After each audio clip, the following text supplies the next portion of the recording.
திமுக ஒரு தீய சக்தி, திமுக ஒரு தீய சக்தி, திமுக ஒரு தீய சக்தி, தீய சக்தி, தீய சக்தி, தீய சக்தி. டிவிகே ஒரு தூய சக்தி. உங்களை மாதிரி தனிப்பட்ட முறையில் தரக்குறைவா அசிங்க அசிங்கமா பேசுறதுதான் அரசியல்னா அந்த அரசியல் நமக்கு வராது. வராதுன்னா நல்லாவே வரும். உங்களை விட எனக்கு அது நல்லாவே வரும். வேணான்னு விட்டு வச்சிருக்கிறோம். அப்புறம் உங்களுக்கு நமக்கு என்ன வித்தியாசம்? மக்களுக்கு ஒண்ணுன்னா இந்த விஜய் வந்து நிப்பா, இந்த விஜய் வந்து கேள்வி கேட்பா. இந்த விஜய் எப்பவுமே மக்கள் பக்கம் தான், அதே மாதிரி மக்களும் என் பக்கம் தான். நாங்க என்ன வாயிலேயே வடை சுடுறதுக்கு டிஎம்கேவா? டிவிகேடா? செங்கோட்டையன் அண்ணன் அவர்கள் மாதிரி இன்னும் நிறைய பேர் வந்து சேர இருக்கிறாங்க. அண்ணாவும் எம்ஜிஆரும் தமிழ்நாட்டோட சொத்து. அவங்கள பயன்படுத்துறத பத்தி யாரும் இங்க கம்ப்ளைண்ட்லாம் பண்ண முடியாது. அண்ணா எங்களோடது, எம்ஜிஆர் என்னோடது, எங்களோடது, நீங்களா எடுத்துக்க கூடாது அப்படிலாம் யாரும் இங்க அழுதுட்டு இருக்க முடியாது. சொல்லிவிட்டேன். இது எப்படி இருக்கு தெரியுமா? எனக்கு பயம் இல்ல, எனக்கு பயம் இல்ல அப்படின்னு சத்தமா சவுண்ட் விட்டுக்கிட்டே சத்தமா பாட்டு பாடிக்கிட்டே இந்த நடுங்கிக்கிட்டே சின்ன பசங்க நடந்து போவாங்க. அந்த மாதிரி இருக்கு. முதல்ல மண்டையில் இருக்கிற கொண்டைய மறைங்க சார். சும்மா களத்திலே இல்லாதவங்களையும், களத்துக்கும் அவங்களுக்கும் சம்பந்தமே இல்லாதவங்களையும்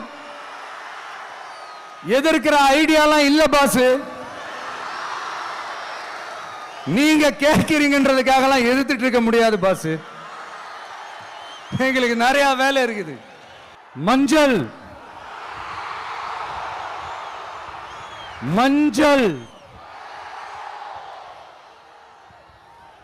பொதுவா நல்ல காரியங்கள் ஸ்டார்ட் பண்றதுக்கு முன்னாடி இந்த மஞ்சள் எடுத்து வச்சுதான் ஸ்டார்ட் பண்ணுவாங்க. நம்ம வீட்டில் கூட நம்ம அம்மா, அக்கா, தங்கைகள் நமக்காக நாம நல்லா இருக்கணும்ன்றதுக்காக மஞ்சள் புடவை கட்டிக்கிட்டு தான் வேண்டிக்குவாங்க. அப்படி அந்த மஞ்சள்னாலே ஒரு தனி வைப்பு தாங்க. நம்ம கொடியில கூட அந்த வைப்ரண்டான, அந்த எனர்ஜெட்டிக்கான அந்த மஞ்சள் இருக்குமே. அந்த மாதிரி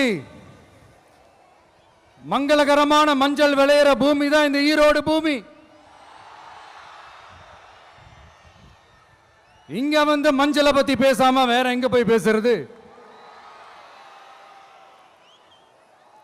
அது மட்டும் இல்ல, இங்க ஒரு மகத்தான ஒரு மனிதரை பத்தி நம்ம பேசி ஆகணும். இந்த ஈரோடு மண் விவசாயத்துக்கும் பேர் போன மண். இங்க நடக்கிற அந்த விவசாயத்துக்கு மிக முக்கியமான ஒரு கவசமா இருக்கிறது என்ன தெரியுமா? காலிங்கராயன் அணை, காலிங்கராயன் கால்வாய். காலிங்கராயன் அணை கட்டினதுலையும் கால்வாய் வெட்டினதுலையும் உயிரான உணர்வு பூர்வமான நிறைய விஷயங்கள் இருக்குது. அப்படி அந்த ப்ராசஸ்ல அவர் அந்த அணை கட்டும் போதும் கால்வாய் வெட்டும் போதும் ரொம்ப சோர்வடைஞ்சிட்டாராம். அப்ப அவங்க அம்மா அதை பார்த்துட்டு சொன்னாங்களாம், மகனே காளிங்கா, தயிர் வித்த காசு தாழ்வாரம் வரைக்கும் இருக்குது, மோர் வித்த காசு முகுட வரைக்கும் இருக்குது, அதை எடுத்துக்கிட்டு போய் அணைய கட்டியா கால்வாய வெட்டியான்னு சொல்லி தைரியம் கொடுத்தாங்களாம். பெத்த அம்மா கொடுக்கிற அந்த தைரியம் இருக்கு பாருங்க, அதை தாண்டி வேற எதுவுமே கிடையாதுங்க. ஒரு மனுஷனால எதையும் சாதிச்சு காட்ட முடியும். அப்படி ஒரு தைரியத்தை தான் இப்ப நீங்க, என்னுடைய அம்மா, அக்கா, தங்கைகள், நண்பா, நண்பிகள், தோழர்கள்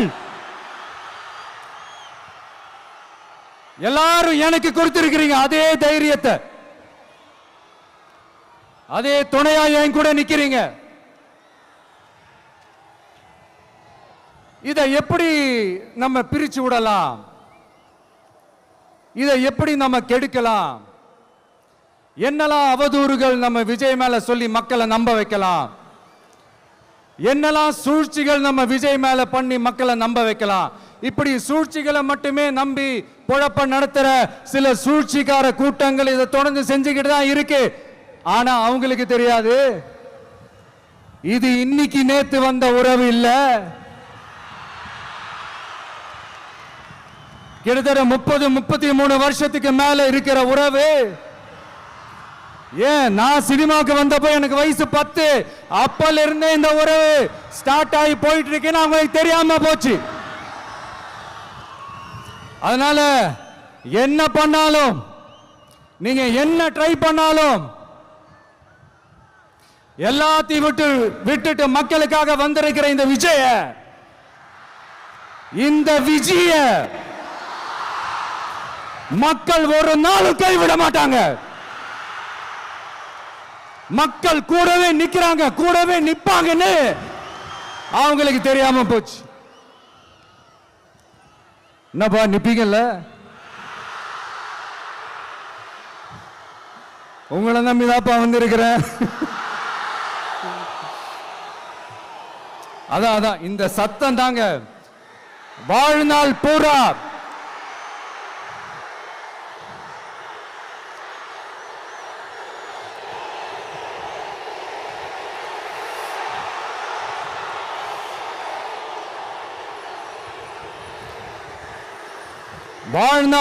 உங்களுக்கு நன்றியோடவே இருப்பேன். இப்போ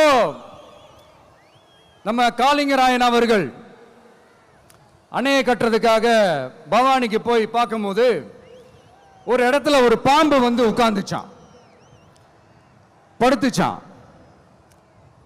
அது படுத்த இடத்துல தான் அவர் அணையை கட்ட ஸ்டார்ட் பண்ணாராம். அப்புறம் அந்த பாம்பு வளைஞ்சி நெளிஞ்சி போற இடத்துலலாம் கால்வாயை வெட்டினார்னு சொல்லி சில வாய்மொழி கதைகள்லாம் சொன்னாங்க. தண்ணியை சேமிச்சு வச்சு குடிக்கிறதுக்கும் விவசாயத்துக்கும். தம்பி கீழே இறங்கு, தம்பி கீழே இறங்குப்பா, ப்ளீஸ் கீழே இறங்குப்பா.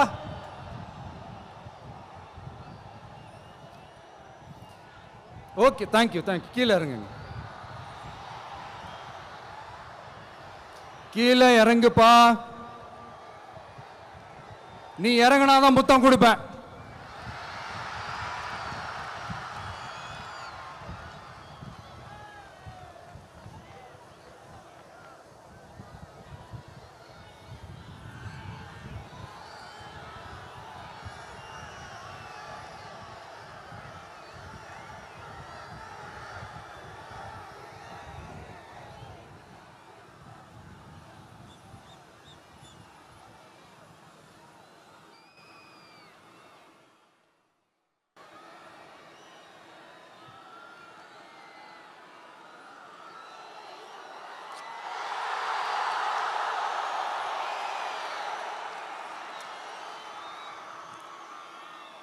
இப்படி தண்ணியை சேமிச்சு வச்சு குடிக்கிறதுக்கும் விவசாயத்துக்கும் வழி வகுக்கிறது எவ்வளவு பெரிய ஒரு நல்ல விஷயம்.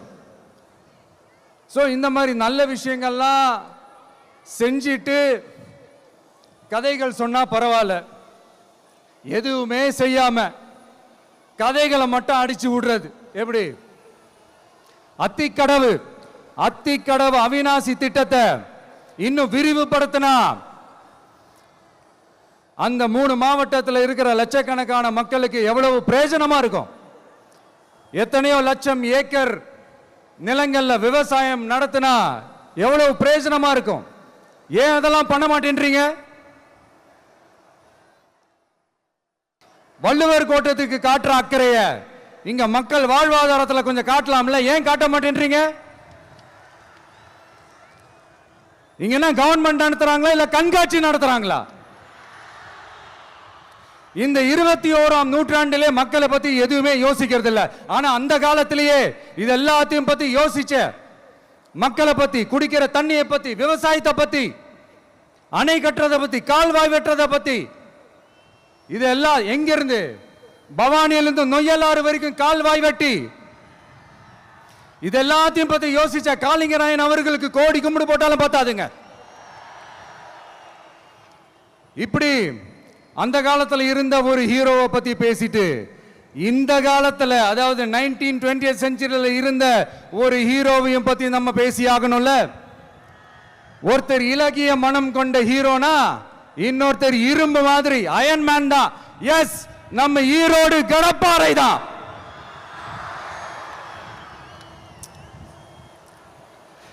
ஒட்டுமொத்த தமிழ்நாட்டையே திருப்பி போட்ட சீர்திருத்த நெம்புகோல்.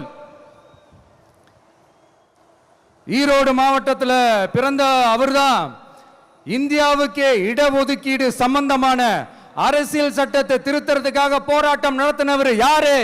நம்ம தந்தை பெரியாரு. 100 வருஷத்துக்கு முன்னாடியே வகுப்பு வாரி பிரதிநிதித்துவம் வேணும்னு கேட்டவர். அன்னைக்கும் சரி இன்னைக்கும் சரி ஒரு ஆச்சரியத்தோட பார்க்கக்கூடிய ஒரு மனிதர், நம்மளுடைய கொள்கை தலைவர். அப்ப அண்ணாவும் எம்ஜிஆரும் யாரு?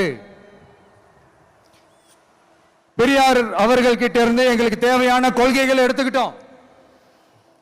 அவரை ஃபாலோ பண்ற, அவரை வழிகாட்டி ஏத்துக்கிட்ட அண்ணா அவர்கள் கிட்ட இருந்தோம், எம்ஜிஆர் அவர்கள் கிட்ட இருந்தோம் தேர்தல் அணுகுமுறையை எடுத்துக்கிட்டோம். அண்ணாவும் எம்ஜிஆரும் தமிழ்நாட்டோட சொத்து. அவங்கள பயன்படுத்துறத பத்தி யாரும் இங்க கம்ப்ளைண்ட்லாம் பண்ண முடியாது. அண்ணா எங்களோடது, எம்ஜிஆர் எங்களோடது, நீங்களா எடுத்துக்க கூடாது அப்படிலாம் யாரும் இங்க அழுதுட்டு இருக்க முடியாது, சொல்லிவிட்டேன். அதனால நாங்க ஒரு வழியில அரசியல் செஞ்சுக்கிட்டு போயிட்டு இருக்கிறோம். உங்களுக்கு தான் டிவிக்கு ஒரு பொருட்டே இல்லைல்ல, அப்புறம் ஏன் கதறீங்க? அப்புறம் ஆளாளுக்கு அங்க போயிட்டு இங்க போயிட்டு புலம்பி தள்ளிக்கிட்டு இருக்கிறீங்க. இது எப்படி இருக்கு தெரியுமா? எனக்கு பயம் இல்ல, எனக்கு பயம் இல்ல அப்படின்னு சத்தமா சவுண்ட் விட்டுக்கிட்டே சத்தமா பாட்டு பாடிக்கிட்டு இந்த நடுங்கிக்கிட்டே சின்ன பசங்க நடந்து போவாங்க, அந்த மாதிரி இருக்கு. முதல்ல மண்டையில இருக்கிற கொண்டைய மறைங்க சார்.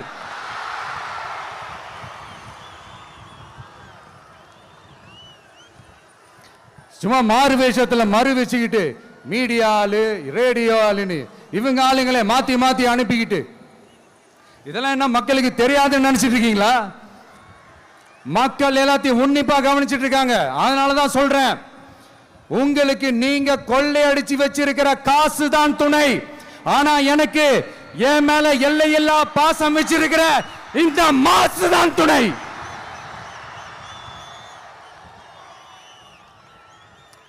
இப்படி நமக்கு துணையா இருக்கிற ஈரோடு மக்களுக்காக நான் இப்போ குரல் கொடுக்கலான்னு வந்திருக்கிறேன். சரி, இப்போ விஷயத்துக்கு வருவோம். பெரியார் அவர்கள் கிட்ட இருந்த அந்த செல்வாக்கையும் அந்த பதவிகளையும் அந்த பவரையும் வச்சுக்கிட்டு அவர் என்ன சொன்னார் தெரியுமா? இவ்வளவு செல்வாக்கு, இவ்வளவு பதவிகள், இவ்வளவு பவர் இருந்தோம் நான் ஒரு 5 பைசா காசு சம்பாதிச்சிருப்பேனா? எனக்கோ இல்லை என் குடும்பத்துக்கோ பட்டங்கள் வேணும், பதவி வேணும்னு ஏதாவது கேட்டிருப்பேனா? இல்லை ஏதாவது லாபம் பார்த்துருப்பேனா? இல்லை எதுக்காவது ஆசைப்பட்டிருப்பேனா? ஆனா அவர் பேரை சொல்லிக்கிட்டு அவருடைய கொள்கையை ஃபாலோ பண்றதா சொல்லிக்கிட்டு இப்ப ஆட்சியில இருக்கிறவங்க என்னெல்லாம் செய்யறாங்கன்னு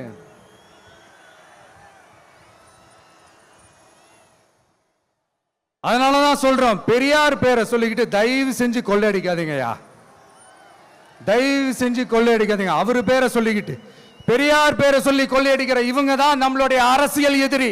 மக்களை நீங்க சொல்லுங்க, நம்மளுடைய அரசியல் எதிரி யாரு? நம்மளுடைய கொள்கை எதிரி யாரு? ரிப்பீட், நம்மளுடைய அரசியல் எதிரி யாரு? நம்மளுடைய கொள்கை எதிரி யாரு? உங்களுக்கு புரியுது இல்ல? எனக்கு அது போதும்யா, எனக்கு வேற எதுவுமே தேவையில்லை.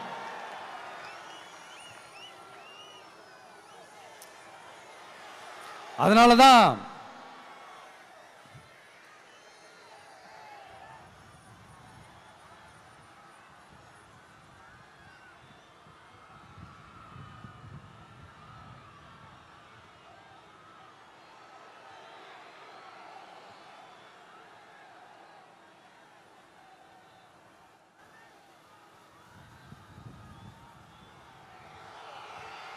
உங்களுக்கு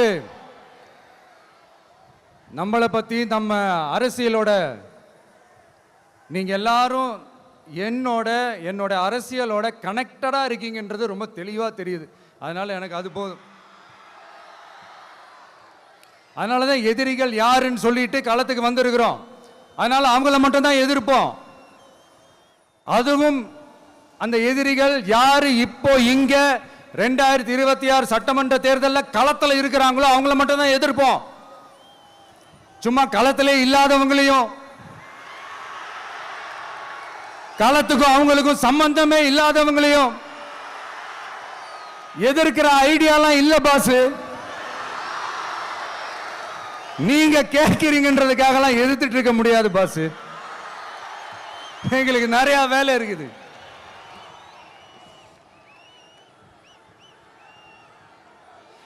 எத்தனை எத்தனை பொய்யான வாக்குறுதிகள். வந்த உடனே நீட்டை ரத்து செய்வோம், கல்வி கடனை ரத்து செய்வோம், கேஸ் சிலிண்டருக்கு மானியமா 100 ரூபாய் தருவோம், என்னெல்லாம் அடிச்சு விட்டுட்டு இன்னி வரைக்கும் கேட்கிறேன், இதெல்லாம் சொன்னாங்களே செஞ்சாங்களா? இவங்க எப்பவுமே இப்படிதான், சொல்றது ஒண்ணு செய்யறது ஒண்ணு. திமுகவும் பிரச்சனைகளும் ஃபெவிகால் போட்டு ஓட்டின ஃப்ரெண்ட்ஸ் மாதிரி ஒன்னிலிருந்து ஒன்னை பிரிக்கவே முடியாது. இது இப்போ ஈரோடு பகுதியில் இருக்கிற பிரச்சனையை பத்தி பேசுவோம். பெரியார் பேரை மட்டும் சொல்லிக்கிட்டு எப்படி அவரோட கொள்கைகளுக்கு எதிராக செயல்படுறாங்களோ அப்படிதான் இந்த மஞ்சள் நகரத்தோட மஞ்சளுக்கும் ஒண்ணும் பண்ணல, மஞ்சள் விவசாயிகளுக்கும் ஒண்ணும் பண்ணல. ஆராய்ச்சி மையம், சிறப்பு மையம்னு கோடி கோடியா டெண்டர் விட்டாங்க, பேருக்கு கட்டிடத்தை கட்டினாங்க. ஆனா உலகமே போட்டி போட்டு வாங்குற மஞ்சளை மதிப்பு கூட்டி விற்பனை செய்ய, அதாவது அதோட வேல்யூ இன்க்ரீஸ் பண்ணி நம்ம விவசாயிகளுக்கும் இந்த மாவட்ட மக்களுக்கும் நன்மை செய்ய இதுவரைக்கும் என்ன செஞ்சிருக்காங்கன்னு யோசிச்சு பார்த்தா ஒரு பெரிய ஜீரோ தான். கரும்பு நெல்லுக்கு அரசாங்கம் விலை பிக்ஸ் பண்றாங்க, அதையும் ஒழுங்கா பண்றதில்ல. ஒவ்வொரு முறையும் பிரச்சனை. அங்க நெல் கொள்முதல் செய்யறதுல ஊழல். சரி, நாம கஷ்டப்பட்டு விளைய வச்சது வீணா போக கூடாதுன்னு நினைச்சு நம்ம விவசாயிகள் கேட்கிற லஞ்சத்தை கொடுத்தாலும் அதுக்கப்புறம் கூட அந்த கொள்முதல் ஒழுங்கா நடக்கிறது இல்லை. அதையும் தாண்டி ஏதோ ஒரு விலை விவசாயிகளுக்கு கிடைக்குது. அப்படிலாம் இல்லாம ஒழுங்கா நேர்மையா நம்ம மஞ்சளுக்கும் நியாயமான விலை பிக்ஸ் பண்ணி தரமான விதைகளை கொடுத்தா என்ன குறைஞ்சா போயிடுவாங்க? இதெல்லாம் யோசிக்கிறதுக்கு அவங்களுக்கு நேரமே இல்லை. 24/7 அவங்களோட யோசனை என்ன தெரியுமா? இந்த விஜயை எப்படி முடக்கலாம், தமிழக வெற்றி கழகத்தை எப்படியெல்லாம் முடக்கலாம், அப்படிதான் அவங்களுடைய சிந்தனையே 24/7. எத்தனையோ வருஷத்துக்கு முன்னாடி நம்ம காளிங்கராயர் நதிகளின் இணைப்புக்கு முன்னோடியா இருந்தார். பவானி ஆத்துல வர அதிகமான தண்ணி அணை கட்டி தேக்கி தண்ணீர் வறட்சியான பகுதிகளுக்கு அனுப்பினார். ஆனா இன்னைக்கு இவ்வளவு நவீன வசதிகள் இருந்தோம், இவ்வளவு சயின்ஸ் வளர்ச்சிகள் இருந்தோம், இவ்வளவு டெக்னாலஜி வளர்ச்சிகள் இருந்தோம், அவங்க வாக்குறுதியில் ஒன்று கொடுத்தாங்கல்ல, பவானி நொய்யலாறு அமராவதி 6 இணைப்பு திட்டத்துக்கு ஒரு துரும்ப கூட கிள்ளி போடல. வாக்குறுதி நம்பர் 103 சொன்னாங்களே செஞ்சாங்களா? சரி, இதாவது ஒரு பெரிய ப்ராஜெக்ட் வைங்க. ஆறுகளை சுத்தப்படுத்த பல ஆயிரம் கோடி நிதி ஒதுக்குவோம், தமிழ்நாட்டில் உள்ள ஆறுகளை சுத்தப்படுத்துவோம்னு சொன்னாங்களே செஞ்சாங்களா? ஆனா ஆத்து மணலை கொள்ளையடிக்கிறதுல மட்டும் வேலையை கரெக்டா செய்வாங்க. இதை நான் ஏன் திரும்ப திரும்ப சொல்றேன்னா, மக்களே நீங்க புரிஞ்சுக்கணும். கொஞ்சம் மசந்தா மற்ற மாவட்டங்கள்ல மணல் காணாம போன மாதிரி, மலைகள் காணாம போன மாதிரி, நம்ம மாவட்டத்தில் தனி வளத்தை கொடுத்த செம்மண்ணும் காணாம போறதுக்கு வாய்ப்பு இருக்கு மக்களே. நம்ம மண்ணுக்கும் நம்ம ஆத்துக்கும் நம்ம விவசாயிக்கும் தான் இந்த மோசமான நிலைமை. அதனால ஏதாவது தொழில் செஞ்சு பிழைக்கலாம்னு பார்த்தா அதுக்கும் எங்க விடுறாங்க? தொழில்னு பார்த்தா 30% நெசவாளர்களுக்கு கூலி பாக்கி. அரசாங்கம் நம்ம நெசவாளர்கள் கிட்ட இருந்து கொள்முதல் செய்த வேட்டி சேலைக்கான கூலியை கூட போராடித்தான் வாங்க வேண்டியதா இருக்குது. அது சலுகையோ உதவியோ நலத்திட்டமோ கிடைக்காது. நம்ம உழைப்புக்கான ஊதியம், நம்மளோட உரிமை, அதுக்கே போராட வேண்டிய நிலையில தான் இந்த அரசாங்கம் நம்மளை வச்சிருக்கு. நல்லா பார்த்துக்கங்க மக்களே, உரிமைக்கு குரல் கொடுத்தவங்க தான் இவங்க. சிறு குறு தொழில்கள் பீக் ஹவர்ஸ் சார்ஜ்னு கரண்ட்டுக்கு அநியாய விலை வச்சு அதையும் செய்ய விடாம நம்மளை முடக்கிடுறாங்க. அந்த பீக் ஹவர்ஸ் சார்ஜ் கொள்ளையால எத்தனை வருஷமா எவ்வளவு பேர் பாதிக்கப்படுறோம், எவ்வளவு தொழில்கள் பாதிக்கப்படுது. நாமளும் கத்துறோம், போராடுறோம், கோரிக்கை வைக்கிறோம். எதையாவது இவங்க கண்டுக்கிறாங்களா? கொஞ்சம் யோசிங்க. ஏன் கண்டுக்க மாட்டேன்றாங்கன்னு கொஞ்சம் யோசிங்க. அப்பதாங்க பிரைவேட்ல அதிக விலைக்கு கரண்ட் வாங்க முடியும், அதுக்கு டெண்டர் விட முடியும். அப்படி டெண்டர் விட்ட மேட்டர்ல எல்லாம் என்ன நடக்கும்னு உங்களுக்கும் தெரியும், எனக்கும் தெரியும், நம்ம எல்லாருக்குமே தெரியும். இந்த மாதிரி ஈரோடுல மட்டும் இல்ல, எந்த மாவட்டத்துக்கு போனாலும் பிரச்சனைகள் மேல பிரச்சனைகள் தான். அதையெல்லாம்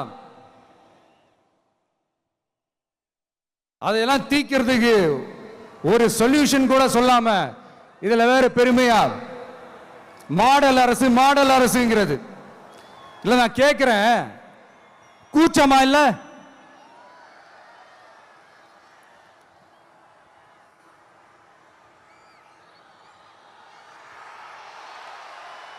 இதெல்லாம் கேட்டா அப்படியே நம்ம பக்கம் யூட்டர்ன் அடிச்சு வந்துருவாங்க. விஜய் என்ன அரசியல பேச மாட்டேன்றாரு, விஜய் என்ன சினிமா டயலாக் மாதிரி பேசுறாரு, விஜய் என்ன பஞ்ச் டயலாக் பேசுறாரு, விஜய் என்ன 10 நிமிஷம் தான் பேசுறாரு, 9 நிமிஷம் தான் பேசுறாரு. நான் எத்தனை நிமிஷம் பேசினா உங்களுக்கு என்ன சார்? நான் எப்படி பேசினா உங்களுக்கு என்ன சார்? உள்ள விஷயம் என்னன்னு பாருங்க சார். ஒவ்வொரு மாவட்டத்துக்கும் போய் மக்கள் ஃபேஸ் பண்ற பிரச்சனைகளை எடுத்து பேசிட்டு இருக்கிறேன். பின்ன அது அரசியல் இல்லாம வேற எதுதான் அரசியல்? உங்களை மாதிரி தனிப்பட்ட முறையில் தரக்குறைவா அசிங்கமா பேசுறதுதான் அரசியல்னா அந்த அரசியல் நமக்கு வராது. வராதுன்னா நல்லாவே வரும். உங்களை விட எனக்கு அது நல்லாவே வரும். வேணான்னு விட்டு வச்சிருக்கிறோம். அப்புறம் உங்களுக்கு நமக்கு என்ன வித்தியாசம்? காஞ்சிபுரத்தில் நாம பேசும்போது இந்த மாதிரி உங்களால் அமைக்கப்பட போற ஆட்சியில நம்ம ஆட்சிக்கு வந்த உடனே என்னெல்லாம் செய்ய போறோம்ன்றது சிலது சொன்னோம். அதையெல்லாம் தப்பா புரிஞ்சுக்கிட்டு இப்போ சொல்றேன், விளக்கமா சொல்றேன். நான் சலுகைகளுக்கு எதிரானவன் கிடையாது. மக்களுக்கான சலுகைகளை இலவசம்னு சொல்லி அசிங்கப்படுத்துறதுல எனக்கு உடன்பாடு கிடையாது. மக்கள் காசுல மக்களுக்கு செய்யறதை எப்படி இலவசம்னு சொல்லுவீங்க? அப்படியே செஞ்சிட்டாலும் ஓசில போறேன்னு சொல்லி அசிங்கப்படுத்துறீங்க. என்ன கேட்கறதுக்கு ஆள் இல்லைன்னு நினைச்சீங்களா? மக்களுக்கு ஒண்ணுன்னா இந்த விஜய் வந்து நிப்பா, இந்த விஜய் வந்து கேள்வி கேட்பா. இந்த விஜய் எப்பவுமே மக்கள் பக்கம் தான், அதே மாதிரி மக்களும் என் பக்கம் தான். என் மக்கள் மானத்தோட மரியாதையோட கௌரவத்தோட வாழணும். என் மக்கள் யாருக்கும் கீழே கிடையாது. அப்படி அவங்க கௌரவத்தோட வாழணும்னா அவங்களுக்கான வாழ்க்கை தரம் உயரணும். வாழ்க்கை தரம் உயரணும்னா அவங்களோட வாழ்வாதாரம் உயரணும். வாழ்வாதாரம் உயர்ந்தாதான் பொருளாதாரம் உயரும். பொருளாதாரம் உயர்ந்தாதான் வசதி வாய்ப்புகள் உயரும். இதெல்லாம் உயர்ந்தாலே ஆட்டோமேட்டிக்கா அவங்களோட வாழ்க்கை தரம், அவங்களுக்கான மரியாதை, அவங்களுக்கான கௌரவம் எல்லாமே உயரும். இதுக்கான வழிகள், அந்த சூழல்களை அந்த கவர்மெண்ட் அமைச்சு கொடுக்கணும். இதுக்கான அந்த திட்டங்களை செயல்படுத்தணும். இதெல்லாம் செஞ்சாதான் அந்த அரசாங்கம் ஒரு நல்ல அரசாங்கம். இதைத்தான் சொன்னோம்.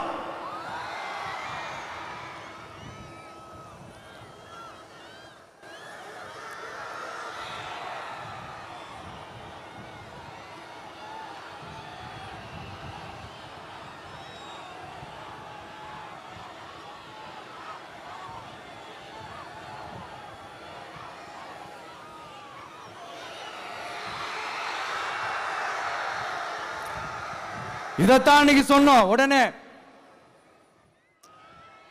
சொன்னா மட்டும் போதுமா? எப்படி செயல்படுத்துவீங்க?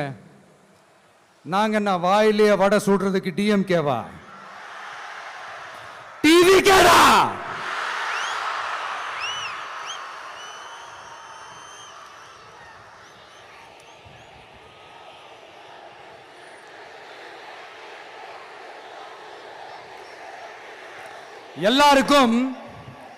எல்லாருக்கும் நிரந்தரமான ஒரு வீடு இருக்கணும்னு சொன்னோம். உடனே எங்க ஆட்சியிலே நாங்க எல்லாரும் வீடு கட்டி கொடுத்துட்டோமே அப்படிங்கிறது இல்ல. நான் கேட்கிறேன், இங்க உங்களை தான் கேட்கிறேன், இங்க வாடகைக்கு இருக்கிறவங்களே இங்க யாரும் இல்லையா? எல்லாருக்கும் சொந்தமா வீடு கட்டி கொடுத்துட்டாங்களா? அடுத்து வீட்டில் இருக்கிற ஒவ்வொருத்தரும் மினிமம் டிகிரி படிச்சிருக்கணும் அப்படின்னு சொன்னோம். உடனே எங்க ஆட்சியிலே எல்லாரும் டிகிரி படிச்சு முடிச்சிட்டாங்களே அப்படிங்கிற மாதிரி சொல்றது அது உண்மைனா?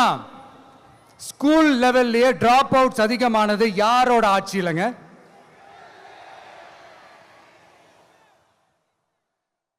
பசங்க பிள்ளைங்க யாரும் ஸ்கூல்ல சேரலன்னு சொல்லிட்டு எனக்கு தெரிஞ்சு 207 கவர்மெண்ட் ஸ்கூல்ஸ் மூடினது யாரோட ஆட்சியிலங்க?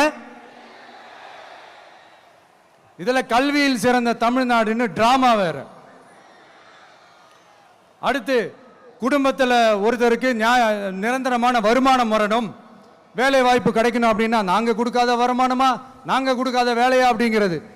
எத்தனையோ லட்சம் காலி பணியிடங்கள் நிரப்புவோம்னு வாக்குறுதி கொடுத்துட்டு ஆட்சிக்கு வந்தீங்களே, எத்தனை லட்சம் காலி பணியிடங்களை நிரப்புனீங்க? அட்லீஸ்ட் 1 லட்சம் காலி பணியிடங்களாவது நிரப்புனீங்களா? இதெல்லாம் சொல்லிட்டு மக்களை ஏமாத்துறது யாரோட ஆட்சியிலங்க?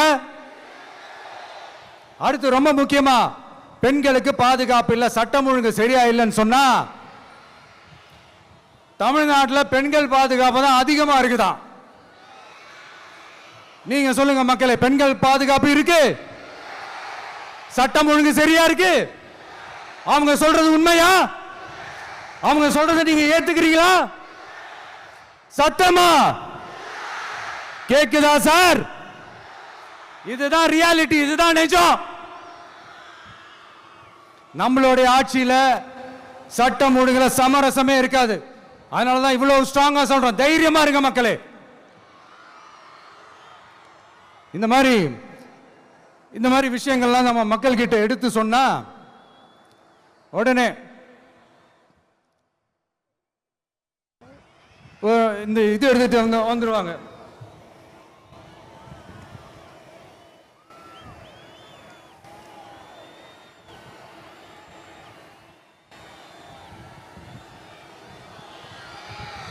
இந்த மாதிரி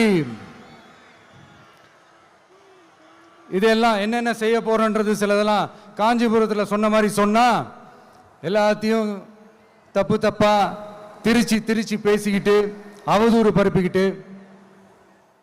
நான் கூட யோசிப்பேன், எம்ஜிஆர் அவர்களும் மேடம் ஜெயலலிதா மேடம் அவங்களும் ஒரே வார்த்தையில சொல்லி இந்த திமுகவை காலி பண்ணாங்கல்ல. நான் கூட யோசிப்பேன், ஏன் இவ்வளவு ஹார்ஷா பேசுறாங்க, ஏன் இவ்வளவு ஹார்ஷா அவங்கள திட்டுறாங்கன்னு யோசிச்சது உண்டு. இப்பதானே புரியுது. அவங்க 2 பேரும் சொன்னதை இப்ப நானும் ரிப்பீட் பண்றேன். திமுக ஒரு தீய சக்தி, திமுக ஒரு தீய சக்தி, திமுக ஒரு தீய சக்தி, திமுக ஒரு தீய சக்தி, தீய சக்தி, தீய சக்தி, தீய சக்தி. என் நெஞ்சில் குடியிருக்கும் ஈரோடு மக்களே,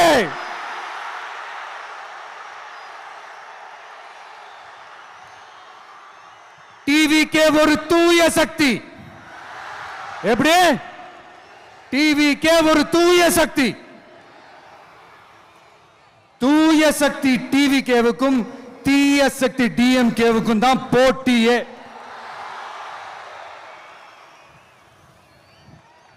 என்ன முடக்கலாம்னு நினைக்கிறீங்க, ஆனா இந்த சத்தத்தை ஒரு நாள் உங்களால முடக்க முடியாது. மக்கள் விரோத திமுக அரசை வீழ்த்த மக்கள் சக்தியான நம்மளால மட்டும்தான் முடியும். அண்ணன் செங்கோட்டையன் அண்ணன் அவர்கள் நம்ம கூட வந்து சேர்ந்தது நமக்கு ஒரு மிகப்பெரிய ஒரு பலம். அந்த மாதிரி செங்கோட்டையன் அண்ணன் அவர்கள் மாதிரி இன்னும் நிறைய பேர் வந்து சேர இருக்கிறாங்க. அவங்க எல்லாருக்குமே அந்த உரிய அங்கீகாரத்தை கொடுப்போம். அது மட்டும் இல்லை, அப்புறம் இன்னொரு விஷயம் சொல்ல மறந்துட்டேன். இப்போ ரீசண்டாக ஒரு இடத்துல நம்ம சிஎம் சார் அவர்கள் பேசும்போது சொன்னாங்க, என் கேரக்டரையே புரிஞ்சுக்க மாட்டேங்கிறேன். இது சினிமா டயலாக் இல்லையா? நான் ஏதாவது பேசினா சினிமா டயலாகா? சார் பேசினா அது சினிமா டயலாக் இல்லையா? சிலப்பதிகாரத்திலிருந்து எடுத்ததா அந்த லைனு, என் கேரக்டரையே புரிஞ்சிக்க மாட்டேன்றது. உங்களை எப்படி தான் சார் புரிஞ்சுக்கிறது? எந்தெந்த விஷயத்துலலாம் சார் உங்கள் கேரக்டர் நாங்கள் புரிஞ்சுக்கிறது? அதையும் நீங்களே சொல்லிட்டீங்கன்னா கொஞ்சம் நல்லா இருக்கும் சார். சட்டம் ஒழுங்குல நாடே சந்தி சிரிக்குது அதுலையா? பெண்கள் பாதுகாப்பில் நாடே சந்தி சிரிக்குது அதுலையா? பொய் வாக்குறுதிகளாக கொடுத்து ஏமாத்தி ஆட்சிக்கு வந்தீங்களே அதுலையா? எதில் தான் சார் உங்கள் கேரக்டர் நாங்கள் புரிஞ்சுக்கிறது? ஆனால் ஒன்று, தமிழ்நாட்டில் ஆட்சி செய்கிற நீங்களும் சரி, ஒன்றியத்தில் ஆட்சி செய்கிறவங்களும் சரி, நீங்கள் 2 பேரும் முதல்ல என்னோட கேரக்டரை புரிஞ்சுக்கணும் சார். என்னோட கேரக்டர்னு சொன்னது நம்ம மக்களோட கேரக்டரை. 2026 சட்டமன்ற தேர்தலோட அந்த கேரக்டரே கொஞ்சம் வேற மாதிரி சார். அதை கொஞ்சம் தயவு செஞ்சு நீங்க புரிஞ்சுக்கணும் சார். புரிஞ்சுக்கலன்னா மக்களே உங்களுக்கு புரிய வைப்பாங்க சார். கான்பிடென்டா இருங்க சார், நல்லதே நடக்கும் சார். வெற்றி நிச்சயம் சார். மீண்டும் சந்திக்கும் வரை நன்றி, வணக்கங்க சார். நண்பா, நண்பிகள், இங்க எல்லாம் பார்த்தோம், எல்லாம் நல்லபடியா நடந்தது. சேஃபா வந்துட்டு சேஃபா வீட்டுக்கு போயிடுங்க. எனக்கு எல்லாத்தையும் விட நீங்க தான் எனக்கு முக்கியம். தயவு செஞ்சு சேஃப்டியா போயிட்டு வாங்க. ஒரு ஈரோடு செல்ஃபி ஒன்று எடுப்போமா?